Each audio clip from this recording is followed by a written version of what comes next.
sitting on more than 300 billion barrels of oil, the highest proven oil reserves in the world, Venezuela was once one of the world's wealthiest nations per capita. But today, its people are suffering, and nearly 90% of Venezuelans live under the poverty line according to the United Nations figures.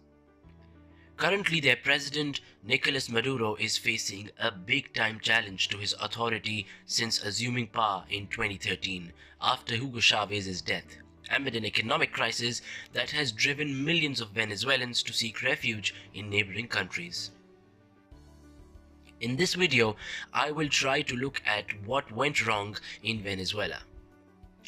Subscribe my channel and click the bell icon button. Thanks. Number 1. The oil price. As the oil price sank and revenues dried up in the 2010s, social welfare programs designed for the country by former President Hugo Chávez faltered. Venezuela is reliant on oil sales for almost all of its budget, as oil accounts for more than 90% of its exports. And with the hyperinflation hitting 10 million percent in 2019, things are getting out of hand. Analysts believe Venezuela's economic crisis is a consequence of 2 decades of socialist policies started by Mr. Chávez, who ruled from 1999 to 2013 before he died of cancer in 2013. Number 2. The government. Venezuela is being run by a president who does not have a very strong background except that he was a former bus driver to Hugo Chávez. To tackle hyperinflation and the weakening currency, Maduro removed 5 zeros from the bolivar in August 2018 and linked it to a cryptocurrency called the petro. He also foolishly raised the minimum monthly wage dozens of times, increasing the burden on public spending when oil prices are so depressed. As per a study conducted by a group of top universities in Venezuela, 60% of Venezuelans lost an average of 11 kilos due to a diet that was lacking in protein, while Maduro was found enjoying pieces of meat in a restaurant owned by a celebrity Turkish chef. Number 3. The debt trap. The sanctions imposed by the Trump administration has not done any good for the people of Venezuela. It has pushed thousands more below the poverty line.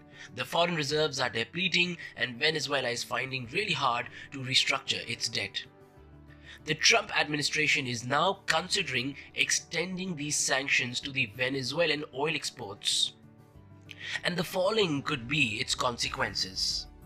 The first one is that Venezuela exports a lot of its oil to United States and then imports petroleum products, refined products back from the US at much higher prices, as its refineries are barely operational. However, these exports from US account for less than 1% of US refinery production. So if Venezuela's exports of oil are affected, this could also affect the exports of petroleum products out from the United States. The other impact, which is a much severe one, is the Chinese and the Russian factor. Venezuela is indebted heavily to Russia and China. Much of the cash it generates from oil exports to US goes to paying the interest on Chinese and Russian loans. Further US sanctions would decrease this revenue, forcing Russian oil firm Rosneft and Chinese interests to seize Venezuelan oil assets outside of Venezuela. Interestingly, the most significant of these assets are the refineries in the US owned by a company called Citgo, which is a collateral on Venezuela's debts to Rosneft.